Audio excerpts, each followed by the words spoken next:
Be sure and tell them Large Marge sent ya.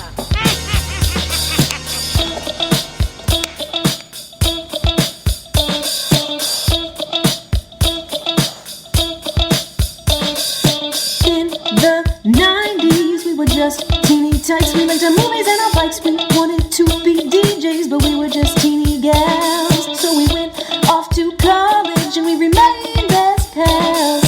20 years later, we're still watching flicks and we're bringing you the favorite bit by bit. Sweetie and Sweetie are here to say it's the Large Marge Santa's podcast. Hey. Hey guys, welcome to the Large Marge Santa's podcast, your favorite podcast where two sweetie sisters talk about movies that shaped their childhood. I'm Sweetie with a Y. And I'm Sweetie with an IE.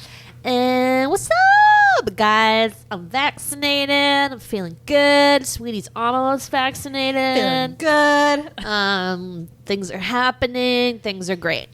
The other day, I was enjoying the very warm weather. And I said, I can't wait until it's summertime.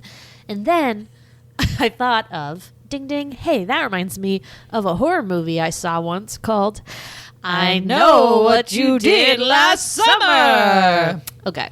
It was a facetious, is that a word?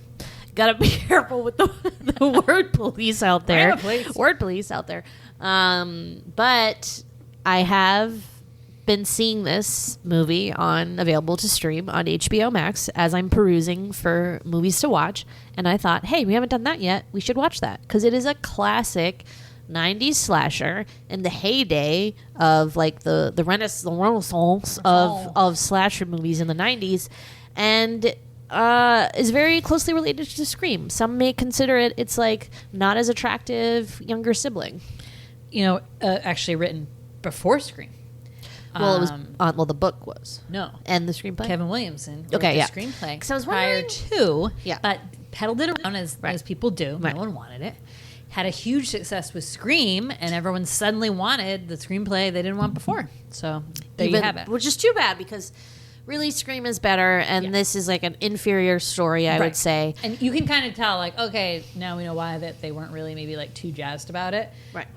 Maybe it shouldn't have been made for a reason. Yeah. I mean, it's fine. It's fine. I mean, okay, so let's go back to Renaissance of horror movies in the 90s, right? So I was too young. Okay. I wasn't too young, but as we've said many a times, scaredy cat Sweetie over here, anything with like a drop of blood or involving knives, slashing, whatever. Couldn't do it. I didn't even try. That's kind of makes me really mad. Like, I should have just tried. Yeah. Should have gone and closed my eyes. Because they're really fun, and I would have had loved...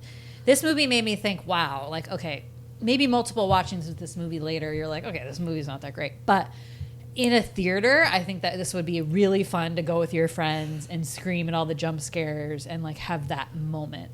And I missed out on that. The first movie I saw Blair Witch in the theater. I got snuck in by some dude who worked at the movie theater and, like, snuck us into Blair Witch. Because remember how crazy they were about, like, not letting kids into that movie? Sure. Or, like, yeah. Like, you had to be 17 or something. So I, like, this movie would have been perfect for that. And I think that's how a lot of people saw it. So this came out in 97, so it would have been, like... you know, people are like our sister's age, so she's in her like early 40s now. But I don't think Liz ever saw this. No. Like, I remember Liz saw... I don't think that was her thing. Yeah, really. True. Yeah.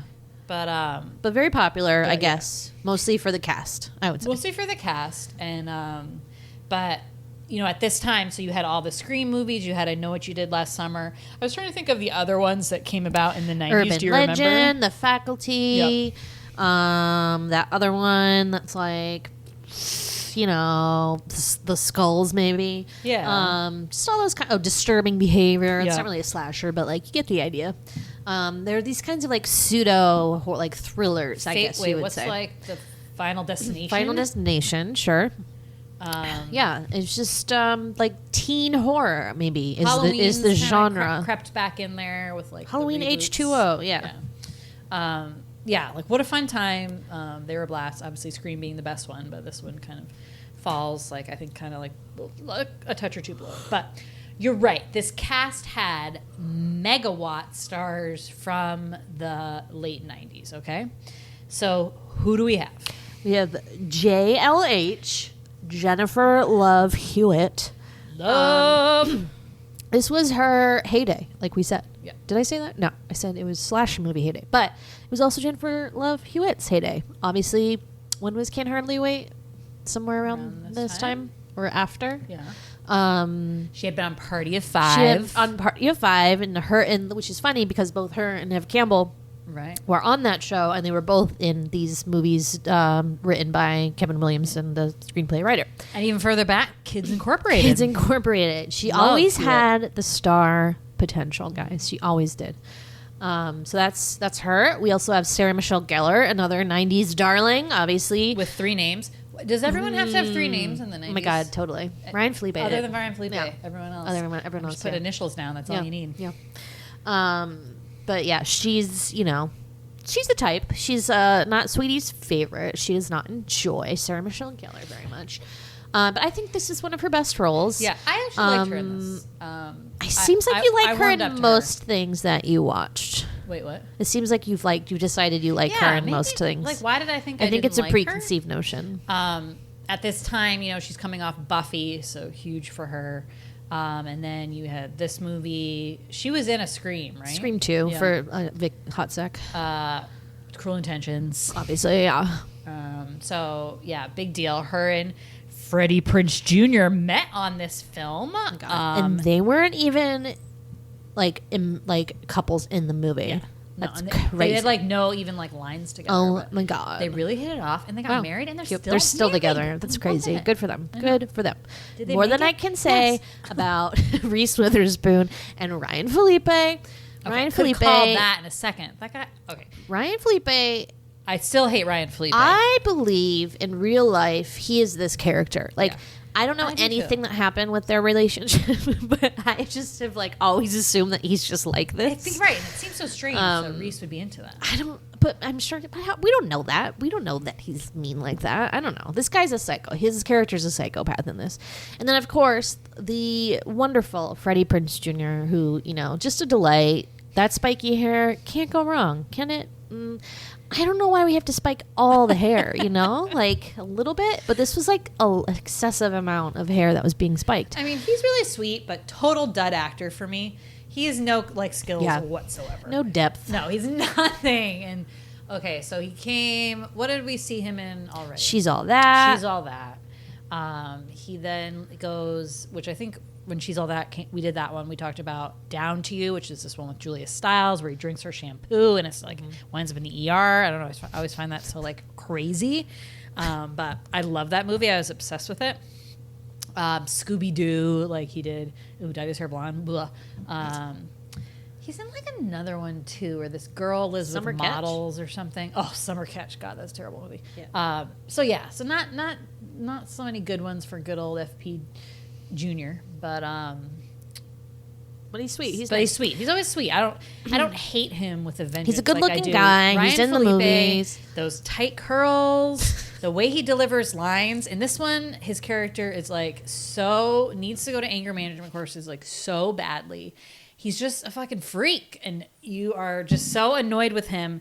I mean, was I sad to see him go? No. Kind of, because by that point he had turned around a little bit. Really? But oh god, I hate that guy. Sweaters, when I saw him naked, okay, You saw felt him a little bit naked? better about it. But Did you see him naked? after he worked out in the gym, Oh, he wasn't naked. He had a towel on.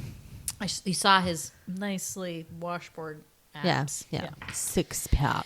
And then we have Anne Heche in a bit role, who I said reminded me of Gollum or Smeagol. So And this mean. one, the only part that actually, okay, so I had seen this movie, I thought fairly recently, but turns out I only saw the beginning, because then the rest of the movie, I'm like, what the fuck is this? So it turns out I hadn't seen the rest of it since we had watched this, and we haven't said that. Which I story don't yet. even think we watched the whole thing yet. I don't think we did either. Yeah. Now that we've watched it, and I'm like, what is this movie? Right. So our origins of this movie. For me, I saw it. This was one of the movies in Kim Kaplowitz's collection. She had Shout out to Kim. She had a little back. TV in her bedroom with a VCR incorporated into the TV, like one of Yeah. those, I remember that. like those little tiny ones. So she had this movie, she had The Craft, she had that Empire Records. Like this was like the movies that we watched all the time, and this was one of them. And she was really into this movie. Weren't you like 11 years old? We were little. She had adult movies. I don't know. Her dad had a drawer of Playboys. Wow. It's just how life works. But this was one of the movies we watched. She loved this movie a lot. I didn't like it. I think I thought it was boring or something, and I never really cared for Ryan Phillipe. Everybody was like super obsessed with that I was friends with, and I just like never cared for him. He was like a psycho in this movie, and he scared me, and I was like, no thanks. He's a scary one would in this later movie. find Scream and like really be enamored with that movie and like really be drawn to that. So over time, I really came to think of this movie as like not my favorite movie because I just don't think it holds a candle to Scream. Well, there's a cleverness to Scream. There's like a comedy part of Scream that lightens in between like the dark stuff. This This isn't is straight up like just kind of like whodunit. right, and it's Slasher. like it's not fun. Like we don't know the guy. Like Yeah. we find it out like as they do, and like it's not. I don't know. It's just it's not well paced or something. There's something off. But yeah, so that's when I first saw it. Sweetie, how about you? So when I was a senior, Sweetie was in 8th grade. Our grandparents lived in Naples, Florida, and they lived on had a condo on a golf course. So brilliant idea. We'd spend April vacation. We'd fly down by ourselves and go visit them. So it ended up being semi not great trip because our grandparents didn't like know what to do with us. It was like they're like, okay, let's go to the flea market, like let's go to the beach, but they just like weren't fun, and they had like a pretty boring schedule. I mean, they were. I mean, at that point, I guess they were only in their like late 60s. Grandpa died the next year. Yeah. I mean, he was getting sick, so Grammy would have been only like late 60s. So Grammy would have been as old as like mom is now. God. Almost. Just crazy. Anyway, so I remember one night they're like, okay, girls, like you can, we're going to go to bed early. Like you guys can have the TV room. And our grandfather watched like golf or baseball literally all day or like at night. And so like we couldn't even watch TV. I remember that. And it was like so boring. We're like, what are we fucking supposed to do? So they let us have it. And we stumbled on this movie. I don't think we rented it or anything, did we? No, it must have been on TV or something. So we watched this movie, and like I said, for me, I was very scared of horror movies. This was a big jump for me. I must have been why did hella we watch fucking it? bored. And I was like, yes, horror movie, let's do this. I remember sitting on like the recliner of the couch, and I did have the pillow on my face, and I mean, this movie is like a good bit gory. I mean, it's not like the most slasher, but there's a good amount of blood in this. And there's quite a few jump scares, which always get you. So I remember like being pretty scared of it and then thinking, the movie's over. And then there's this final scene where she is in the shower, and then the guy like pops through the shower door. Yeah.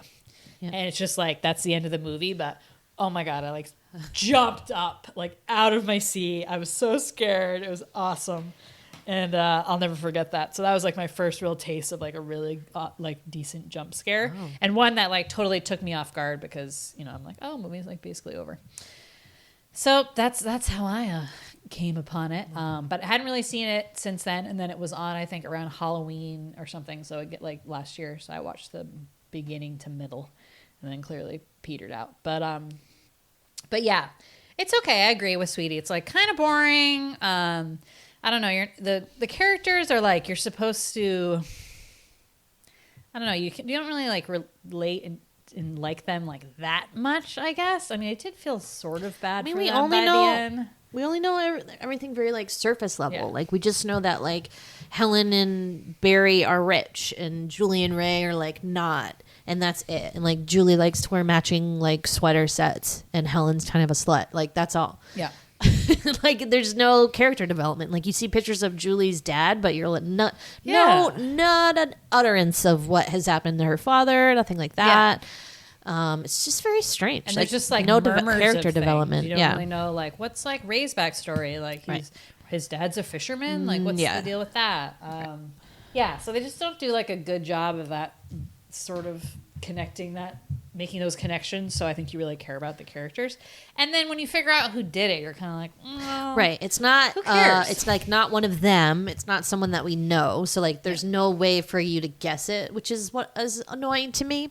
And that, Scream, that was really fun to be like, oh, it's got to be somebody that we know. We like, it must be your dad. And then you find out it's like these two guys that were in the group the whole time. And that's really, that's crazy. Right. And that's fun. And I this think was just like some crusty fisherman. when you're doing a vendetta horror movie, which is, I feel like is like kind of a lot of them, I'm thinking you just brought up Scream, the Friday the 13th, right? So you have like the mom, like Jason Voorhees' mom, like, doing like vendetta against the camp, because he drowned in the river or the lake or something, whatever.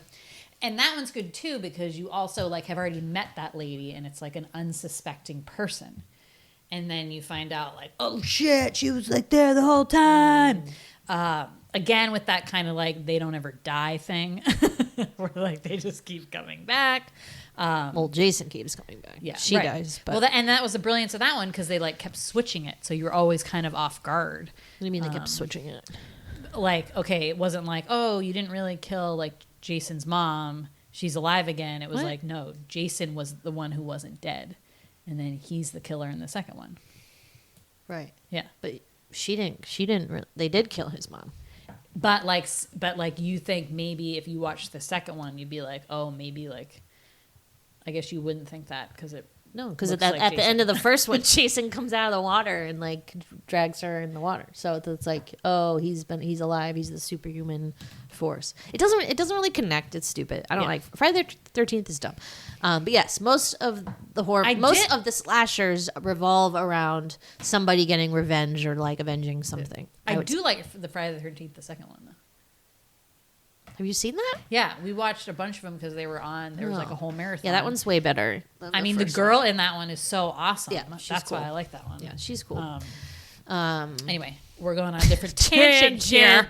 80s Anyways, horror. yeah. But, and then so lastly, Johnny Galecki is in this from Big Bang Theory fame.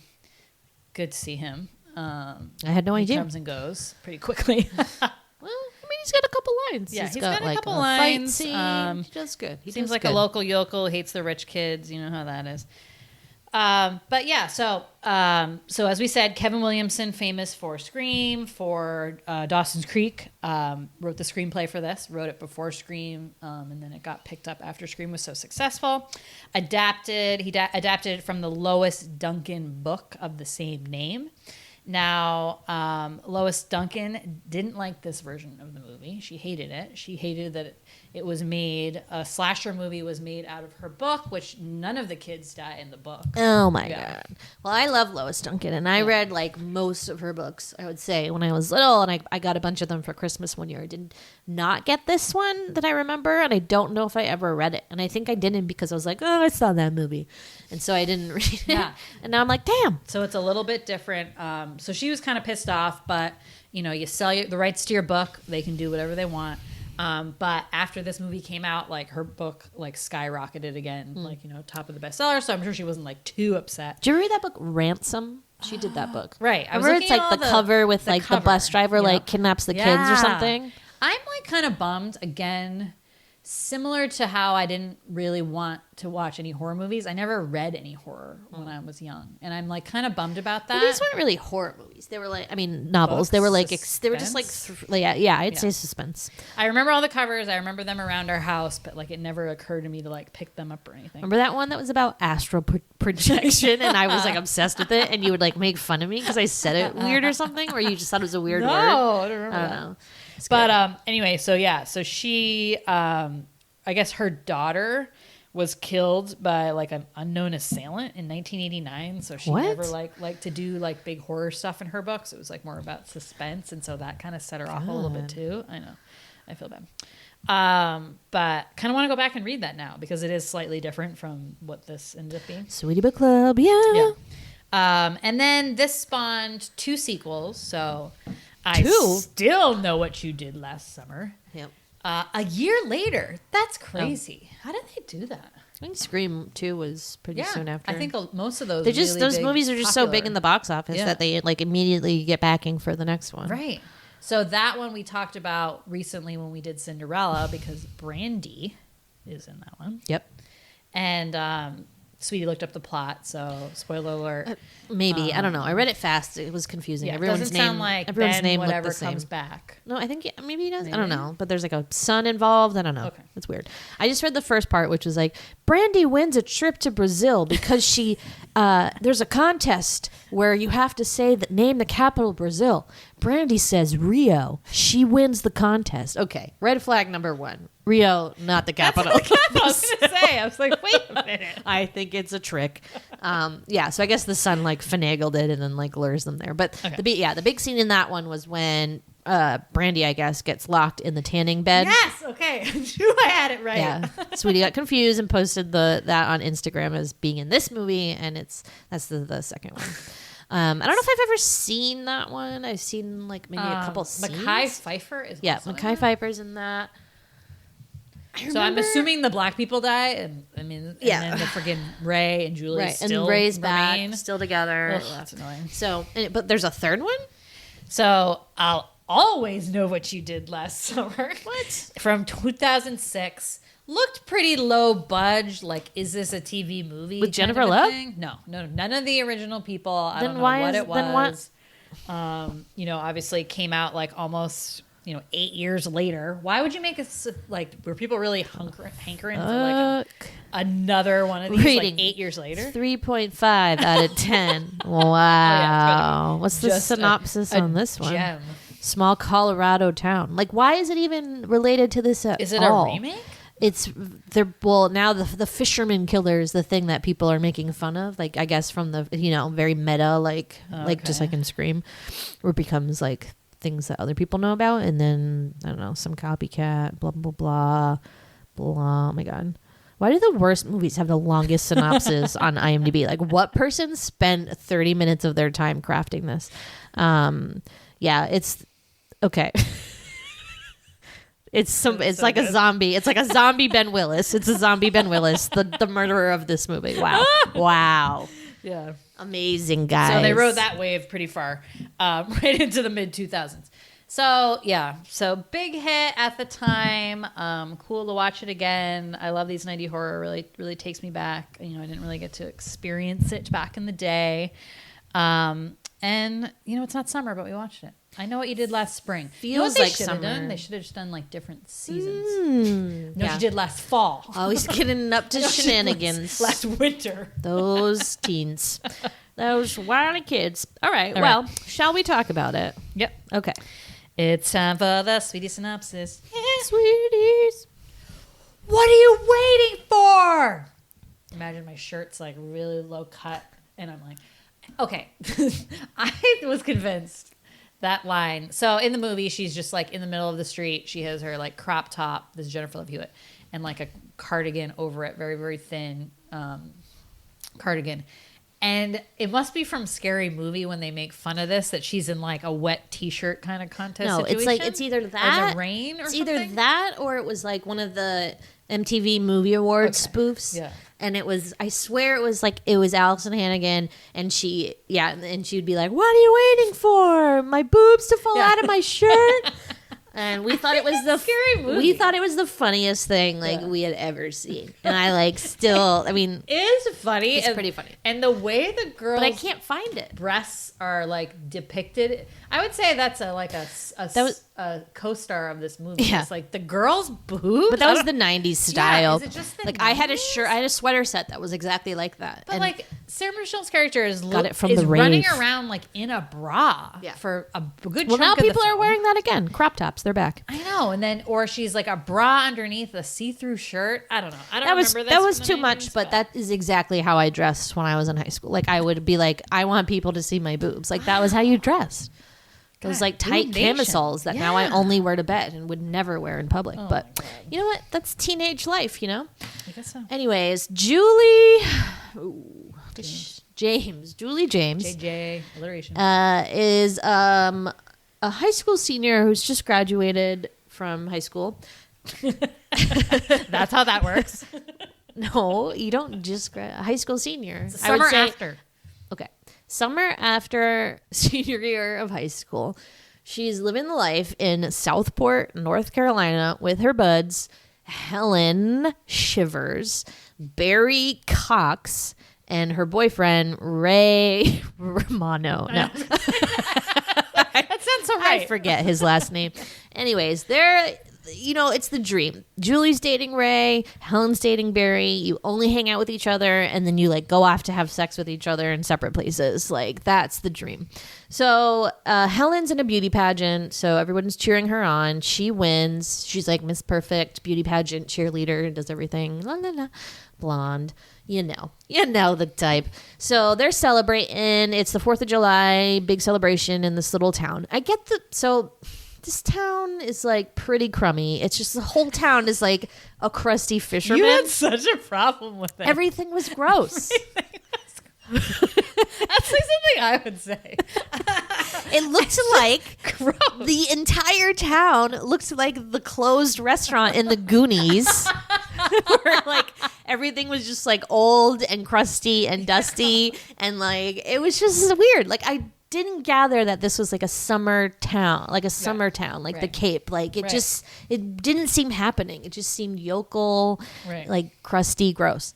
So anyways, they're off celebrating, on the cliffs. Barry, real hothead, gets like super trashed and is an asshole. They have like their fun time smoochy on the beach. Julie loses her virginity to Ray. Woo! Go Jules.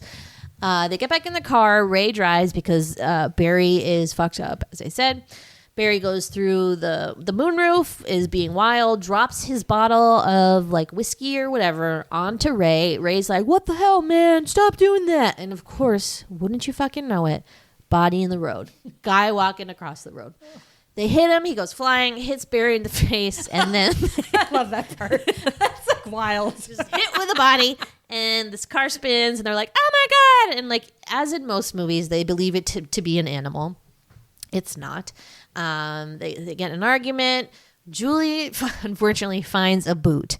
So we know it was human. She never found that boot. They would have just thought it was... They would have thought it was an animal that they killed it, and they would have got on with life. But they find this boot, and wouldn't you know it, they killed a man. So they think. So guy, dead in the road. They are struggling with what to do. There's this whole argument. Julie, the only noble one, wants to go to the cops. And then Barry and Ray concoct this idea to just get rid of the body and throw it into the ocean so the current takes it away and nobody's none the wiser and everyone gets off with their life scot-free, No accountability. White boy privilege. So they don't want to fuck up their futures, so that's why they're doing this, basically. Because it's manslaughter and they'd be put in the chair. Yeah, I don't know like where Ray's getting his information. We're gonna fry for this. Maybe it's manslaughter. North Carolina has a death penalty, but they would not for be manslaughter. But they would not be killing you, losers. Like, please. Yeah. I mean, I feel like this question. I mean, whether it's horror movies or like I don't know if it's other TV shows or something, where this like, what would you do in this situation? I'm pretty sure I would like call the police. And when we were watching this, I was like, why aren't they calling the police? And Sweetie's like, it's 1997. Like, they don't have cell phones. Like, that's so true. But it is such a conundrum, Because if you're like, okay, this, obviously I didn't know, like, the guy was going to be, like, a psycho killer. But if you could just make it go away and, like, but they learn that that's not easy as it is because you end up just riddled with guilt. Yeah, there's a little something called guilt, and it gets in the way. So, anyways, they decide they're going to get rid of this guy. Julie's still not on board with this. Max, this like little fisherman who's obsessed with Julie, comes and they have to pretend like Barry's too sick, and then they think he may have seen him. I don't know. He drives away. Finally, they bring this guy, this poor dead guy, to like the dock and are about to toss him overboard. When he opens his eyes and like looks right at them and like it seems like he moves, like he gets up, right? He's kind of just like grabs Helen's crown and they push him off of her and like push him into the water. And then Helen's like, he's got my crown. And nobleman Barry dives in to get the crown. Now, he goes under the water and the guy is holding the crown like a vice in his hand. He's not going to let go of that. As Barry's tugging it away, the guy opens his eyes again, and Barry's like, ugh, and then like grabs the crown and then leaves. So they've had at least 3 opportunities to know that this guy is not dead. He goes back, they go, they leave, they go back to their lives.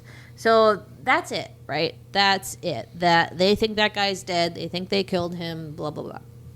So, wait, hold on. Did Barry tell them he opened his eyes underwater? He didn't, right?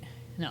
He just came up and threw the crown. We don't know what he just like was annoying. But like he was kind of the really only one who knew that like maybe he was still alive. But they all saw him open his eyes and grab Helen, and they didn't do anything to like kill him when they they just pushed him in the water. Like if he was alive and you push him in the water, he's probably still alive. Right. Which is that's why I'm confused why then they go through the next year thinking he's dead. So then like they're all like racked with guilt this whole year. Julia's turned into this like awful frumpy person with bags under her eyes. Terrible. Just greasy terrible. Hair. Greasy hair. Suddenly has terrible fashion sense. Terrible fashion sense, like pants too big, like it's just a disaster. We gather she's not doing well in college. Bad report card. She seems distant, I would say. Are you on drugs? So she's home for summer, and her mom's like, "What's wrong with you? Here's a letter you got." And she opens it, and it's a note that says, "I know what you did last summer!" Exclamation point.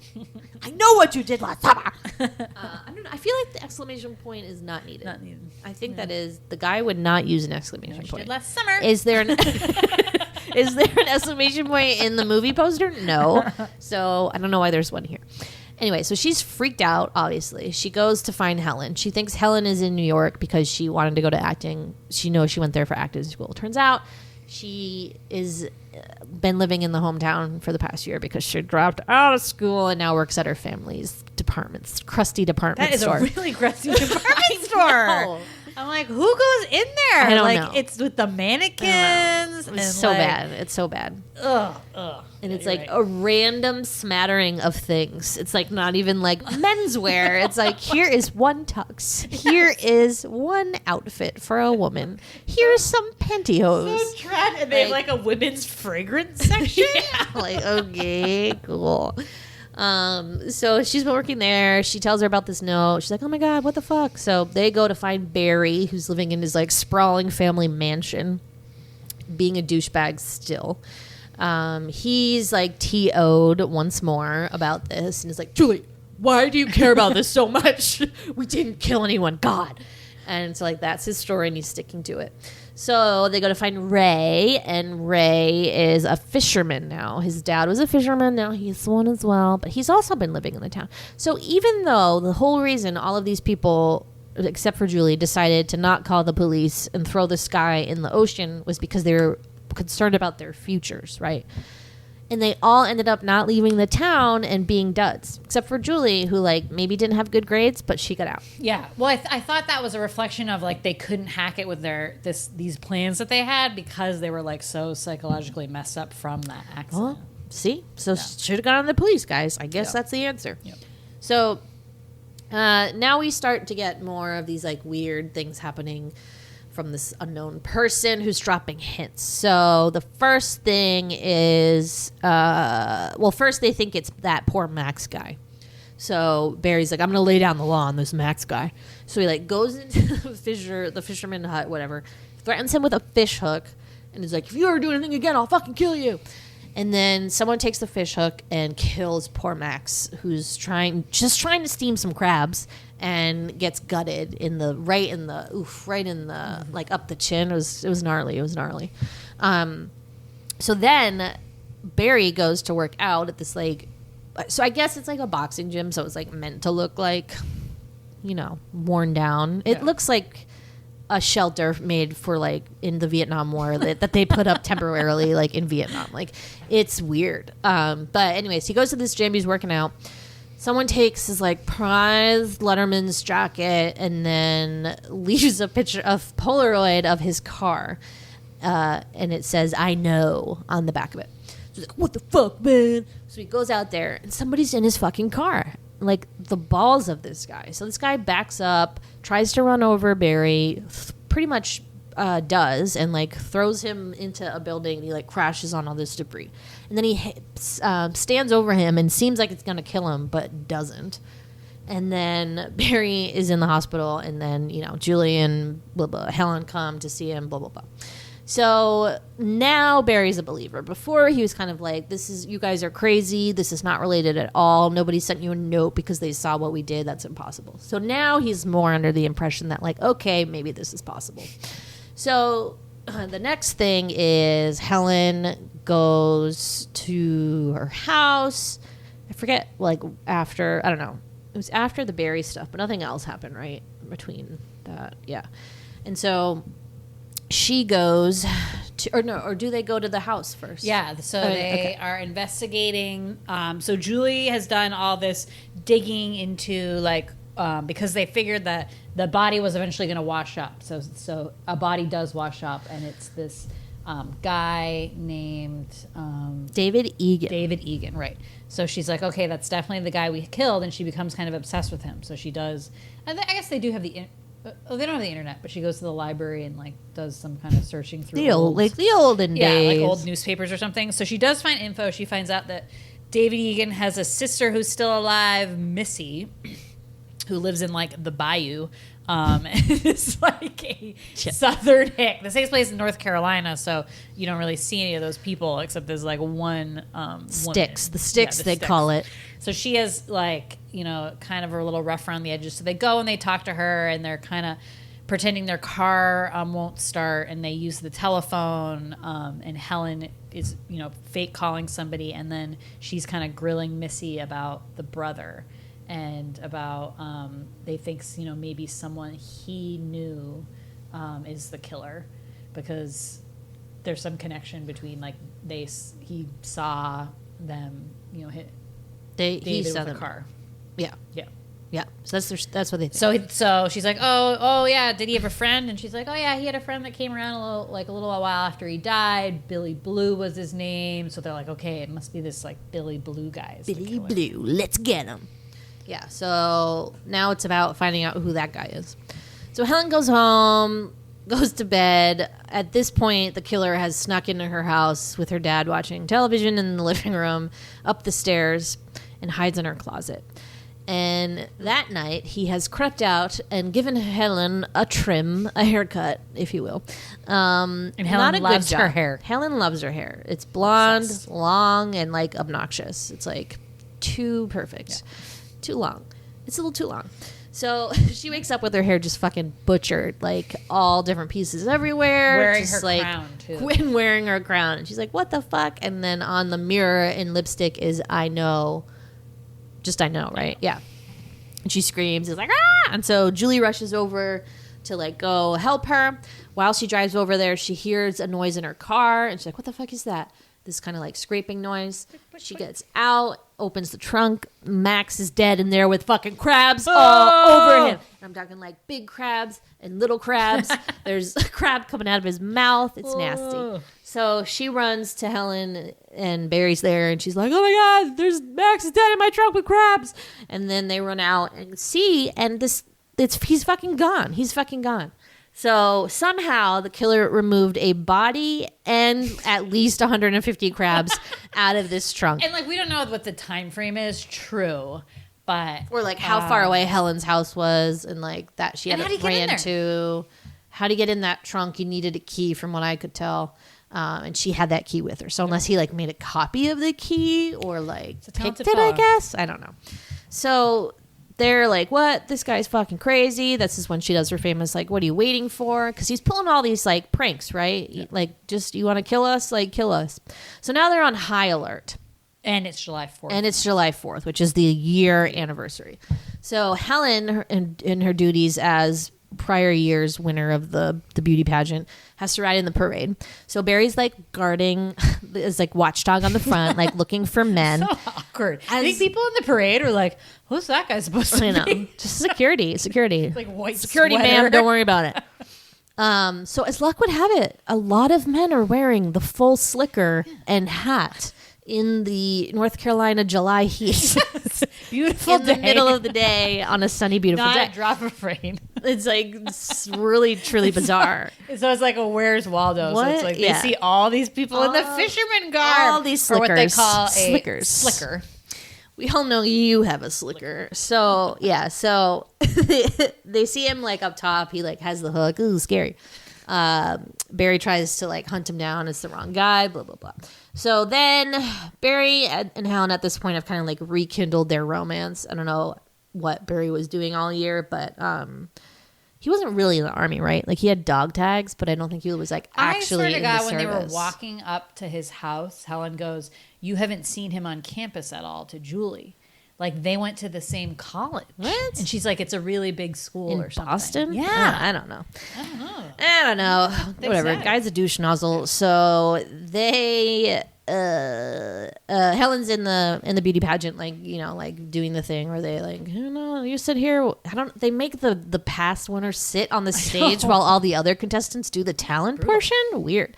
And Barry's watching her from the balcony. So as she's on the stage, she can see just like bright lights from like the thing. And then she sees the killer approach Barry and is like, Barry, down! Is like screaming. Everyone thinks she's gone mental.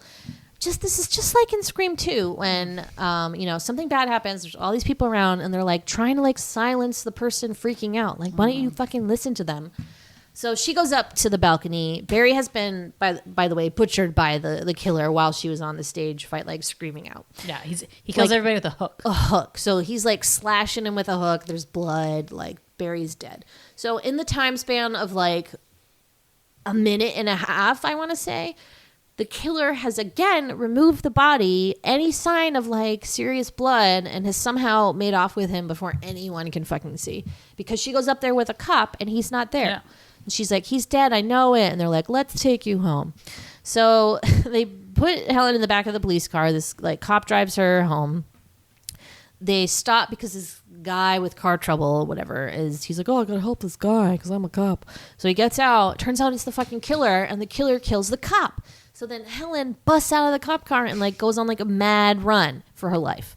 Ends up at her family's department store. Nighttime, her bitchy sister Elsa is there working. She's like, let me in. Lets her in just in the nick of time. Doesn't think that like she needs to like warn her sister or anything, like, hey, there's a guy trying to kill me. Just like goes to call the cops. Yeah. Hears her sister scream because her sister just fucking got killed by the killer who like comes in the store. So Helen creeps downstairs. Of course there's these like fucking mannequins that they have to like put plastic sheets on every night. Like, what is this, the 1940s? Like, what the fuck?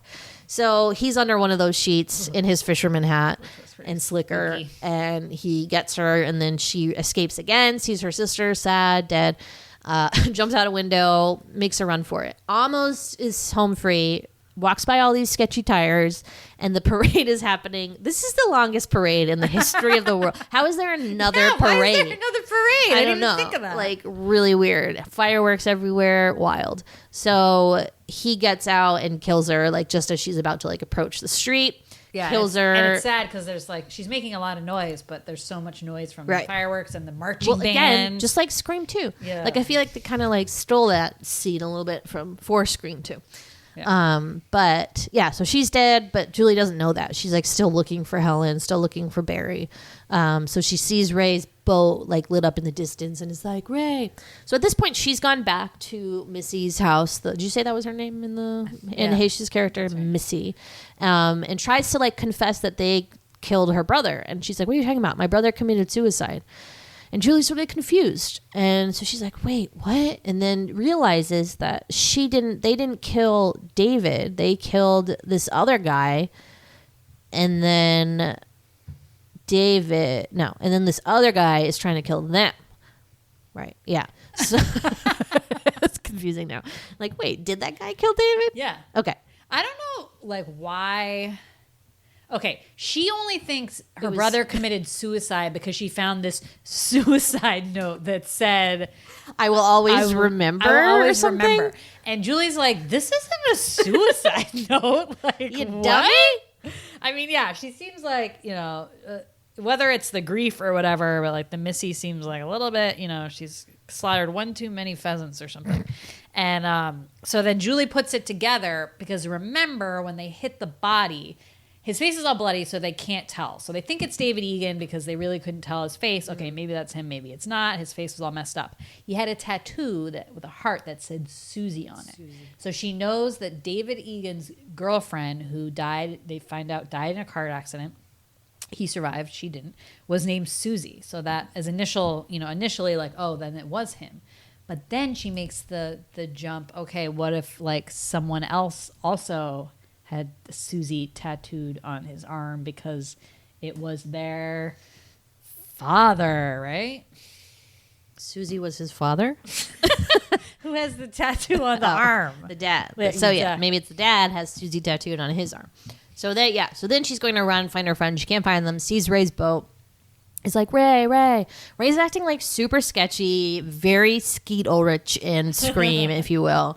Is like being weird, and she's getting a little weirded out, and then she sees his boat's name is Billy Blue, which is the name that Missy had given as the person who came to visit her after David's death.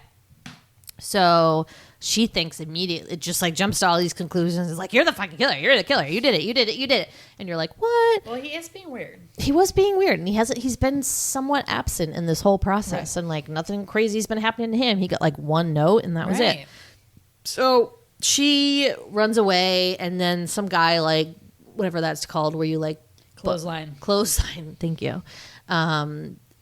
To Ray, and Ray falls on the ground, and the guy's like, go on, quick, go, what's happening here? I saved you, get on the boat, run! And she's like, just like, Sydney in Scream is, like, actually a good character, right? Where she's, like... of her own she isn't in charge of her destiny, whereas like Jennifer Love Hewitt in this movie is just fucking screaming and distracting people and then making trouble and then screaming again and getting in more trouble. Yeah. So like she's always seems to be saved in all of these instances, which also I think annoys me about this movie. Yeah. So she's just screaming at this point and then realizes now she's stuck on this boat with this fucking fanatic because there's all these like press clippings of like all of their lives and like creepy pictures of them. And then she puts it together that like, oh, this is Susie's dad. Like, fuck. So she's fucked. And he's like docked the boat and they're out into the sea, right? So fuck. But Ray is still conscious. He gets up, goes after them in a dinghy or whatever, and there is a sequence that happens, right? Where Julie's trying to escape this killer. Meanwhile, Ray is trying to get to Julie to save her, and so there's all this and that. So fight scenes, blah blah blah blah blah blah. Julie sees all of her friends in the ice in the ship, so she knows they're all dead now. Plus Elsa, which is like sad. She didn't need to die. Max didn't need to die. It doesn't make sense. So eventually, the fisherman whose name is Ben Willis is the bad guy. He gets strung up on the like some fishing net, the thing that you use to pull the net up, I guess. Mm-hmm. And his hand gets cut, and it just slices off in the chain thing, whatever that's called. I don't know what that is. You don't know all the fishing tools? I don't know the words, the lingos. I don't have a slicker, if you will. But that guy, so his hand's gone, and he just goes into the ocean, and that's it. And they're like, bye, yay, we did it. He's gone. And again, guys, he's not fucking gone. So it turns out, yes, Ray did visit Missy and say his name was Billy Blue. He was guilty just like they were, and he wanted to like try to like help. So that's solved. Case closed. So cut to the next.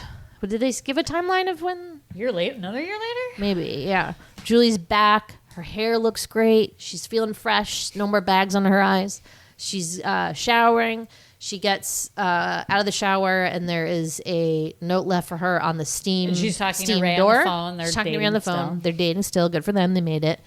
And then on the door is, I still know. And she's like, what? It's like looking all around. And then he crashes through the glass. End scene. Well, it's a tease. Oh. At first, because her friend is like, hey, there's a letter out here for you. Oh. Well, that's not. And she comes out. It's like an invitation to a...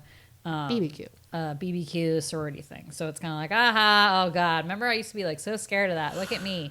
And then she goes into the bathroom. Yeah. And on the mirror or whatever, it says like, I still. So how did they like work that into the second one? Like, hey, remember when he tried to kill you again in the bathroom? Yeah, I don't know. Was it a dream? We'll have to Maybe it was a watch it. dream or something. I don't know. But yeah, there's a lot of fake outs in this movie for end sure. of the flick. Yeah. So Tons of fake outs.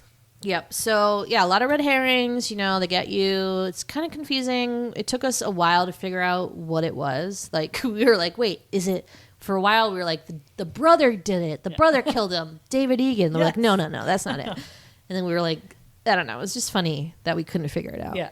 So the gist was the dad, who was this Ben Willis, who was this fisherman, his daughter, Susie, was dating David Egan. They get into a car accident. Susie dies. A year later, David Egan is there at where the car went like over the cliff or something like that and ready to commit suicide. Maybe. Or maybe he's just maybe he's thinking. just We don't sad. even know. Yeah, we don't know. even know. So then at that moment, Ben Willis kills David Egan, tosses his body off a cliff. So that's why the sister thought he committed suicide. On his way back, apparently walking across the highway in the middle of the fucking night, the kids hit him with the car. Now, he's not dead, but decides, hey, these kids like didn't check to make sure I was okay, thought I was dead, didn't care enough about me, threw me in the ocean. But also, you just killed somebody. Like, See, that's what's kind of like not great about it, I feel. yeah, it's not a good revenge plot. No. And like, why do you care so much that these kids were kids and freaked out because you were an idiot and were walking in the middle? Like, you can hear a car coming from 2,000 miles away on that cliff. Like, it's just, there's nothing else around. So, like, it's not like you're caught off guard by a car suddenly driving across. I mean, maybe part of it was like this. I mean, they didn't do a good job explaining this, but this dynamic of the town being like, okay, maybe there's these rich, privileged kids in the town driving around with a Beamer and drunk, and then there's me. I have to wear a fucking slicker every day of the week because I'm like this poor fisherman. even in the daytime. The life of a It's the fisherman. only clothes I have. And then like the guy, and then the other part I didn't like was that the Ben Willis, once you finally see him, because he's not in the slicker when he like convinces Julie to go like ring the police from his boat, right? He kind of looks just like a regular Joe. Like he's not scary. Yeah, give him some like all. scars or something. Scars or like creepy old man. Come on. Like I He feel like was the guy who fine. they thought, remember, like who he tackled. He was because scary. He thought- was He was creepier. scary. Yeah. He was really scary. Should have been him. No, So like that, yeah. So that was like kind of disappointing too. But overall, some good jump scares. If you like a little bit of gore, I feel like this has like just the right amount. It's not like too ill. It's like one ew. I mean, there's a couple. I was gross. I think hooks are gross. Hooks are gross. They feel different. They're like more serious or something. Yeah, and it's a definitely different like modus operandi for They're like murder. Yeah. And Kevin Williamson's like obsessed with like gutting people like a fish. Ooh. And this is a fisherman gutting people like a fish. So there's a lot of that. Yeah. But yeah, I just think it lacks atmosphere and like character development or something. And at the end of the day, I don't find it terribly scary. I don't know. I'm just not convinced I'm going to be killed by a fisherman because I hit someone with my car and threw them in the ocean. Like, like guys, that's why it happened to you. But I still think he needs to get over it. Like, and again, I don't see the purpose of killing people unrelated to those 4 individuals. Well, I guess to like make them be like, see how it feels when someone kills someone you love, but like they didn't kill someone that he loved. They killed him by accident or thought they did and throw him over. You know, like I get his revenge against David because he directly tied David to the cause of his daughter's death. But just because some kids thought he was dead, because he was playing dead, by the way, like that's the other thing. It's not like he was like, help. Like the actual Scary Movie spoof of this movie, I don't know if you remember, but like the guy is like very obviously alive in Scary Movie. He's like, hey guys, don't worry about me. And they're like, ah, and then like punch him. And so like that's the joke, right? Because they really didn't do anything. Right. He didn't do anything to make them think he wasn't dead. Right. So I feel like he was playing possum.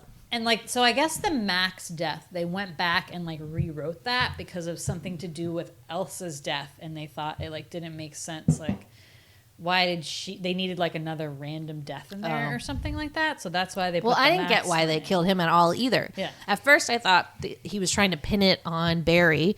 Right. And then they were going to like put that guy's, but that's not end up what happens at all. Or did he just kill him so he could put him in the trunk of the car at the Crabs? Why kill him? Why not kill any random fucking idiot? And then this is the other thing that bugs me. Like his initial moves is just to scare them. Yes. So he could kill Barry in the beginning, but he doesn't. Right. He could have killed her in her bed, doesn't. And then Julie, he scares her by putting the Max's dead body in there. And then he makes the move then to murder all of them? I don't know. And why didn't he scare Ray? Right. Why wasn't Ray involved like at all? And it must have been just to try to put you off the scent, thinking, okay, maybe it is Ray. He's a fisherman. Yeah. Like he feels guilty and then decides to kill all his friends. I don't know. Yeah. So Who knows? So there's definitely some problems with it, but still pretty fun. Little romp through a late 90s horror. Do you know of any other urban legends? So the one brought up in this one is the hook one, told around campfires, where it's this like a maniac on the loose or something with a hook for a hand, and this couple is like in a car making out, and they hear like this scratching noise, and then when they get out of the car, like the hook is like It's kind of like connected to the door handle. Remember this? Who hasn't heard it? So it's like in Adventures in Babysitting. Yeah. Tell the a hook version legend of that. is pretty big. But what other urban legends? Oh my gosh, so many. Bloody Mary, What's that one Candyman. again? You say Bloody Mary in the mirror 3 times. Same thing with Candyman and Bloody Mary are basically the same thing. Whereas that you say you invoke someone's name 3 times, they come out of the mirror and kill you, basically. Did the new Candyman movie come out? No, not yet. Oh wow. I think it must have been delayed because of Kevin. So those ones we've got. The person hiding in the backseat of your car. Woman drives away. I think the story is like she's at a gas station and the guy's filling up her tank and he's like, "Ma'am, please get out of the car." And it turns out there was like a crazed killer in the backseat and he saved her life or something. So that's like the actual urban legend. Oh, okay. That's like where the story originated from. The thing So I they tell read me. was like this woman's driving, this high beams keeps being flashed behind her, and she's like so freaked out. And she gets to her final destination, and the guy there was a rapist or something in her back seat. But every How time, would he know every from time the driving? rapist was trying to like get up to get her, the guy would flash his high How did beams he to, know? like, How would you scare know him? that from when you drive behind someone? You can tell what's going on in the car. I'm like, oh, that must be a rapist. Oh, high beams. That is bullshit. I don't know, but that's the thing with urban legends that like everyone has a different version of the story that they heard, and then you're always like fighting. No, it was like this. No, it was like that. What else? The pop rocks, drinking soda and eating pop rocks will like kill you or whatever, and they'll explode in your stomach. The crocodiles in the sewer one, people got pet alligators and they like got too big and freaked out and flushed them down the toilet, and so now there's just a bunch of alligators living in the sewer. Okay, I read a story on Boston.com today, or read the headline that said the Public Garden is like this place in Boston. Where it's this big, like this lake, not very deep or anything, but there's tons of birds and there's these swan boats on it. It's like a tourist attraction. There's alligators in there, and it was surviving on rats. Alligators plural? Or one or Okay, two. what? Was it April? Was it on April Fool's Day? Yes, today. What? But how can it survive in the... It must have just got put there because it wouldn't have survived a winter. They're not meant for... That's why that never made sense to me. I'm like, alligators in New York City? It's too cold, right? But that's one. There was a movie called Urban Legend where they dive into a lot of these. So those are the main ones that I know of. Did you confirm your story? I don't think it exists. I think you saw it on April Fool's Day. No, and it was today. Not real. It was today. Did you search alligators in Boston? Yeah. Alligator Public Garden, Boston. I wrote Boston Boston Public Garden used to have baby alligators. And people Used fed to. them rodents. Okay. In the summer months of 1901. See, this is how urban legends get started. I'm like, you guys, there are alligators in the public garden. Oh They God. survived on rats. Hilarious. Good. Okay, you should definitely always Read the whole story. Okay, it did say used to have baby alligator, so it was past tense, but still. Wow, that's confusing. Okay, so this was majorly filmed in actual North Carolina, where it takes place. Kind of seaside-y town, which you really don't think of with North Carolina, as far as I know. I mean, if you're from there, Well, that's where they filmed Dawson's Creek, which is supposed to be on the Cape, and then they filmed. If you're from there, I'm sure you know more than me. But when I think North Carolina, I do not think like seaside town, like crusty fishermen. But apparently there are. But it's on the coast. Right. I think anything on the coast has the potential to have towns like that. So the curvy road scene was done in California because they just didn't have anything like that in North Carolina. And it's actually the same area or part of California where The Birds was filmed. Oh, that little island? Yep. Cool. So that's kind of neat. Love it. And last thing I'll say is that there are terrible wax figurines in this movie. I really feel like they could have done a better job, because when you see the ones of the dead bodies of Helen and Barry at the end, you're like, who's that? Like, to add to the confusion. It doesn't look anything like them. You're like, wait, did he kill other people? Yeah. Like, who is that guy? Yeah, it's pretty funny. Yeah, they look terrible. Pretty bad. And like, pretty bad. Helen like just died maybe like 20 minutes before, so why does it look like she's like frozen solid? So true. So true. So crazy. But yeah, I think that's all I have. Cool. Good times. Yeah, good times. Yeah, I don't really. Yeah, I mean, I remember the haircut scene was my favorite scene because it was just like funny, because you're like, and you can tell she's wearing a wig like right before that. Right. And I love that in movies where you're like, something's gonna happen because you got a rug on your head. Some bad extensions in. But the funniest thing I didn't notice is that Julie like makes a comment being like, "Is that why he turned Helen's hair into coleslaw or something?" That was funny. Like, yeah, it was shredded. It was shredded pretty bad. Good one, Julie. Jules.